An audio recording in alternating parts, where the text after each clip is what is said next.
Hindi yung pwede ang gusto kong sagot eh. Kasi yun nga yung sinabi ko. Nabasa na nga yung buong paa mo, ayaw mo pang maligo eh. Hindi lang siya arestado, nakadetain na siya eh. So bakit?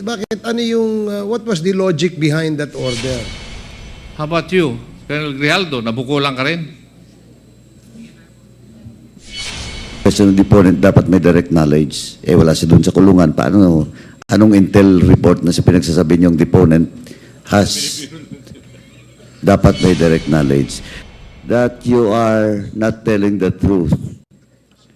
Yung pinakita mo sa akin dito is all about newspaper reports, Inquirer.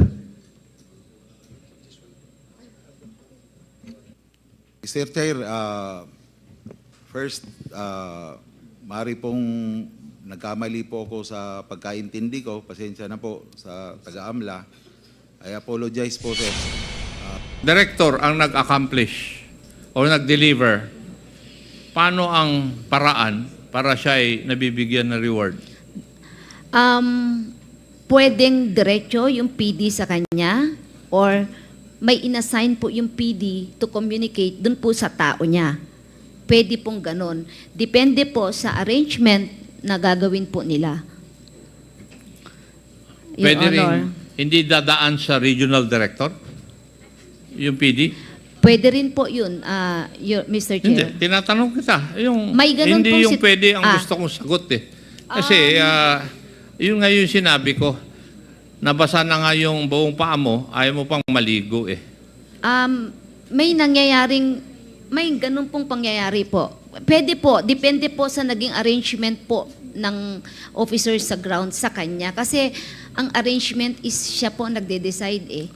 Would it be correct, Madam Garma, na si Colonel Leonardo was in charge basically sa mga na-assign na mga magdi-deliver sa CIDG? At si Senator Bato de la Rosa would be in charge doon sa Special Operations Group ng mga regional and provincial offices? Would I be correct? Hindi po eh. Ang alam ko po, kay Sir Leonardo lahat po diretso. Kanino? Kay Sir Leonardo po lahat diretso. Diretso? Yes, sir. Yung mga nagkliklaim? Even SOGs po. Ang Kay pagkakaalam Colonel ko Leonardo po. lahat tumidiretso? Opo. Or meron po na dedicate na officer na dun ipadaan yung pera tapos siya magdi-distribute. And you stand by that Yun. on your honor? Yes, Mr. Chair. Yes. Now, Colonel Patay, Yes, Mr. Chair. ikaw ba ay nakakobra? Wala po, Mr. Chair. Sa MOA lang po ako at saka sa PADS, Mr. Chair. Kasi marami pong personnel sa Station 6 sumabot ng mula 300 hanggang 600. So, 1,390 po yung ano namin. Wala po akong ano doon, Mr. Chair. No? Wala po akong natatanggap doon, Mr. Chair. Doon sa mga napatay dito sa Quezon City. Wala po, Mr. Chair. So, what you're trying to tell us is Madam Garma is the one lying. Hindi ko po alam yung ganun, Mr. Chair. Ganun, yung mga schemes na ganun. Galing mo. Kasi po, Mr. Chair, di ba po ako nasa ng Davao City, Mr. Chair? Hindi porket hindi ka na-assign sa Davao City, hindi mo alam yung scheme na yan. It's not logical. Di ba? Bakit ako? Hindi ako na-assign sa Davao, pero alam ko na ngayon. No, following your logic, Colonel Patay. Mr. Chair, ngayon ko lang rin narinig yung mga ganyan na nag-confirm si Colonel Garma. Isang conclusion lang yung nangyari. Di ba, Colonel Pitalyo? Nabukulan. Sir. Di ba? Doon sa linggo ninyo, Yes, sir. nabukulan. Parehas kami siya ni Colonel Patay. Na nabukulan ka rin. Yes, sir. How about you, Colonel Grijaldo? Nabukulan ka rin?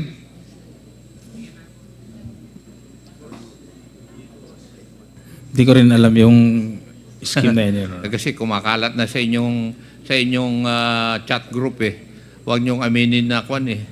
Na may reward. You know why? Bakit ganon? Kasi yung pagtatrabaho ninyo, it's no longer service for the country and people. It is service for profit. Yun ang nangyayari. And that would be the impression that we have insofar as this committee is concerned. You were not doing your job just because you love your job or you love this country. You were doing that job because of the reward. Di ba? Kaya kumakalat sa inyong chat ngayon na huwag aminin.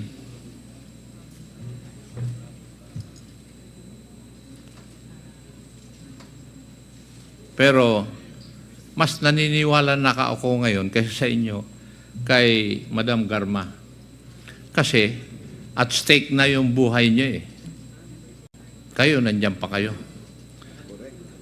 Naka-uniforme, may baril sa tagiliran. But in the case of Madam Garma, tama yung sabi niya. Kanina. Takot na siya. Marami pong salamat, Mr. Chair. Thank you, Congressman Akop. Meron lang ako gustong i-confirm muna kay Colonel Marcos. Hindi ko ma-imagine kasi yung sitwasyon kanina when he was asked about the warrant na na-issue ng isang judge sa Samar. No? May ano yung is that a search warrant or a warrant of arrest?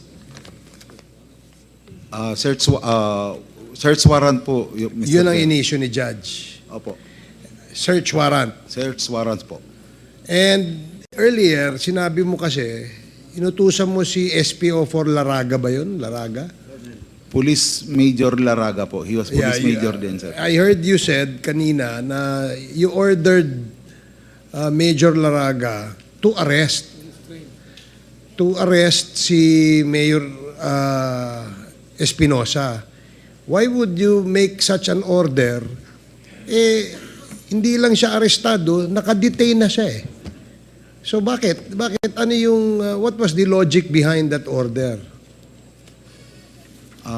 The main purpose of the search warrant, sir, is because of the... No. Yung arrest order that you ordered Major Laraga to implement. Sinabi mo kasi kanina, sabi mo, I ordered Major Laraga to arrest Mayor Espinosa. Di ba nakadetain na siya? Yes, sir. But if we will have a positive result on based on the implementation of the search warrant on illegal drugs and possession of firearms, we will also arrest him to file another case. Because it would be a separate case doon, sir, na nakakulong po siya. Kasi ibang kaso po yun, sir. So every time na merong I am sure no when you served the search warrant, nag-coordinate kayo sa BJMP ng Albuera. Ng Albuera ba anong jail yun? By sub-provincial jail, sir. Yeah, but you've coordinated with them, correct? Hindi po. Ang coordination po namin doon lang po sa Baybay City Police Station, sir. City Police Station. Yung po ang coordination hindi namin. ba protocol or SOP na magko-coordinate kayo with the provincial jail warden at saka syempre yung mga jail guards? Yung po sana, sir, ang normal procedure. Kaya lang po, based po doon sa validity po, sir, ng search warrant at doon sa intelligence information that some of the jail guards are already involved on the, kumbaga, nasusuhulan na po doon sa drug trade, sir. So, we would think if we will coordinate, baka sir ma-clean up sir yung lugar, wala kaming abutan doon. So, by not coordinating with them, kasi ang feeling nyo, sila ay may connection dun sa Drug trade, sir. drug trade sa loob. Kaya doon kayo sa police nag-coordinate. Yes, sir. And Yes, when you Mr. entered the jail, the provincial jail, kanina narinig ko sinabi mo that 19 personnel kayo. Yes po, sir. Not all CIDG. Meron pong maritime group po kaming kasama. Lahat ba yung 19 na pumasok sa jail nakasuhan? Yes, Mr. Chair. So you were all respondents to a case? Lahat kayo? Yes, Mr. Chair. At you're telling us na yung 19 na yon na-dismiss yung kaso? In RTC court, sir. So lahat kayo na-dismiss? Na-acquit po, sir. I'm sorry, na-acquit. Yeah. Yes, Mr. Chair. Okay. Kasi it's still a puzzle to me kung bakit nagkaroon ng order na magkaroon pa, kailangan pa pala ng search warrant sa loob ng kulungan, no? Isa yon. Eh, di ba, normally, ang ginagawa nyo, oplan galugad, di ba? Gagalugad, meron kayong info dun sa loob. Hindi naman kailangan na ng search warrant. Yes, Mr. Chair. We do that also in our jail facilities sa CIDG, the Uplang Golugad. It is also a normal procedure on BGMP and Bucor, sir. And if it's a normal procedure, yung galugad, ba't nangailangan pa kayo ng search warrant? Based po sa justification ng provincial officer ko, si Major Laraga, he was holding an intelligence information pertaining to the drug trade on his deponent. So, dinala po niya yung pag-file ng search warrant doon sa judge, na-convince po niya yung judge na mag-issue ng search warrant para i-search po yung facility. Yun nga, natanong niyan kanina kasi ni Congressman Paduano. Kaya paulit-ulit nga yung sagot mo. Sinasabi mo nga may order ka kay... Kasi ang pagkakarinig ko nga kanina, nabanggit mo that you actually instructed si Major Laraga to arrest the already arrested and the already detained Mayor Espinosa. Yun lang ang sa akin hanggang sa ngayon ay still a puzzle to me. Kaya ko lang natanong ulit. Yes, Congressman Paduano, you want to make a Mr. follow-up? Chair, O sige, si Congressman Acop. yun dun sa inyong puzzle. Yung puzzle po ninyo. Yes, Kaya nag-apply sila ng search warrant para makapasok at mapatay nila yung tao. May reward yung patay eh. Yung buhay, wala eh. tama. Thank you, Mr. Chair. Salamat. Chairman. Salamat. Chairman. May I know, Colonel Marcos, meron ka bang STL? Wala naman po, sir. Wala ka bang, is it correct, Colonel Garma, na wala siyang STL? Basa ka na. Mr. Chair, nung nasa PCSO pa ako, kaibigan niya po yung may-ari ng STL sa area kung saan po siya assigned. So, I think nagkaroon ng partnership when the time na-detain po yung tao na may-ari nung STL. Yan ba ay si JY Archers, Colonel? Yes, Mr. Chair. So, you are a partner of JY Archer. Hindi po. Bali, ang nangyari po dyan, may-ari po ng JY Archers, yung franchise owner po, problemado po siya sa pag-implement po nung franchise na nakuha niya sa PCSO. Because there are a lot of illegal gambling in South Cotabato. So, ang ginawa ko po, based po on the instruction po ng PCSO at saka ng CIDG, kasi mandated po kami ng CIDG on operating on illegal gambling, tinulungan ko po, Mr. Chair, para po ma-implement po niya yung STL franchise niya. Sige, para hindi tayo magtagal dyan, babalikan natin ulit yan sa sunod. So, you better convince this committee, Colonel Marcos, in our next committee hearing. So, Congressman Paduano.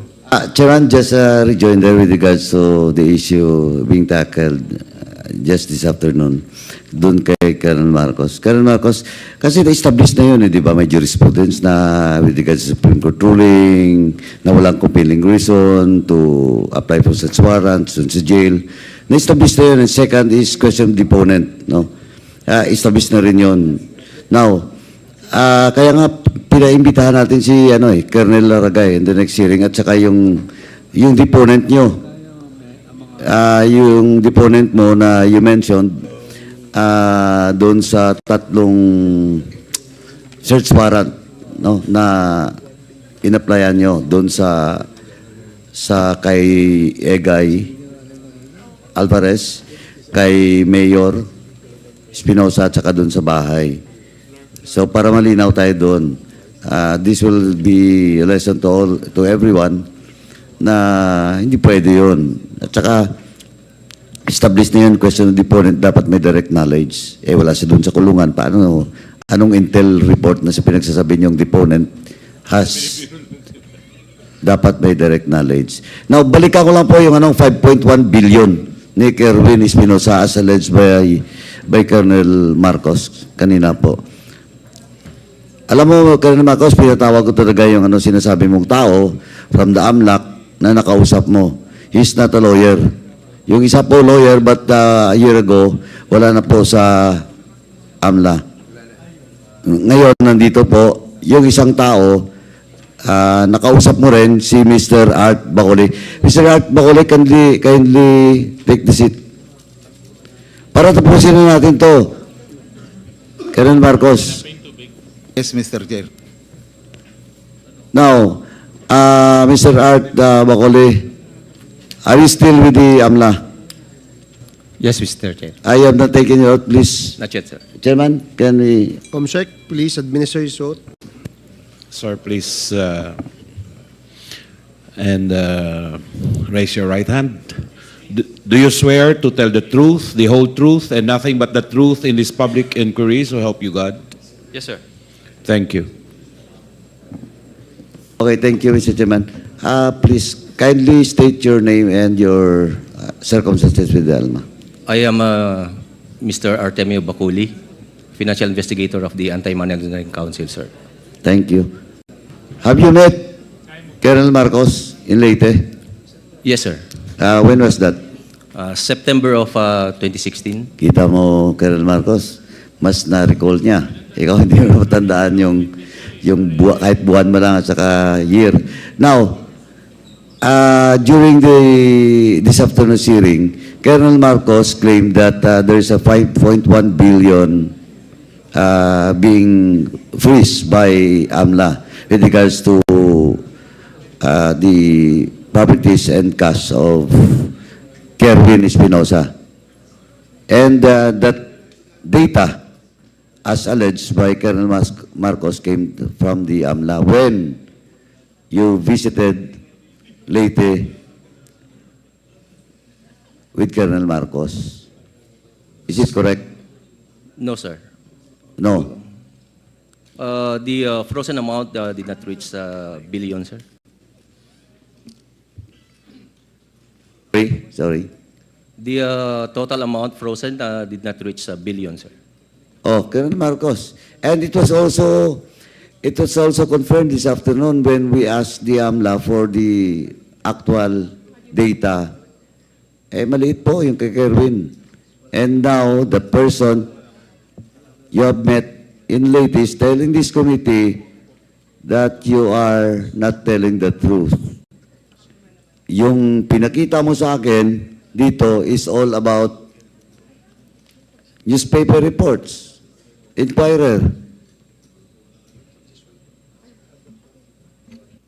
Mr. Chair, first, maaari pong nagkamali po ako sa pagkaintindi ko. Pasensya na po sa taga-AMLA. I apologize po, sir. Kasi po nung makita ko po yung newspaper clippings, Kala ko po, yun na po yung whole amount. Yung kasi ang labing lumabas po na news article, GMA, Inquirer, pertaining po sa laundered money na 5.1 billion. So, Attorney, pasensya na po. I apologize. It's okay, Colonel. And you apologize to this committee because this is an open hearing. And Colonel Marcos, kanina nga muntik na kita mapakontempt eh. Hinintay na nga ako ni Chairman Akop eh. Dahil dun. I'm sorry, sir. I apologize to this honorable committee for assuming, sir, the figure amount of 5.1 billion. Okay. Personally, your apologies taken. Thank you, Mr. Chair. I do not know from Chairman Akop. Anyway, Chairman, last na lang po. Ito, with regards to Kerel Bilila, pasensya na po. Kasi it's around mag-12 o'clock na po in the evening. So, pasensya po, you will be asked by the members in the next hearing siguro. No? And I just like to, yes, do you want to say something? Thank you, Your Honor. Pasensya na po, pasensya na po. Anyway, ganito lang po, kanina, I was so emotional when I talked to, especially those PNP officers present in this hearing. Kasi po, nakita niyo na po, si Colonel Garma has executed her affidavit. Kulang pa po. Pero alam nyo, isa-supplement yun ng iba pa. Kaya ako, I suggest, eto, depende sa inyo. Alam ko, sabi nga ni Chairman Akop, kumakalat ng text sa inyo na huwag gumamin doon sa payments. Pero pag may nag-execute ng affidavit, bahala kayo, problema niyo yan.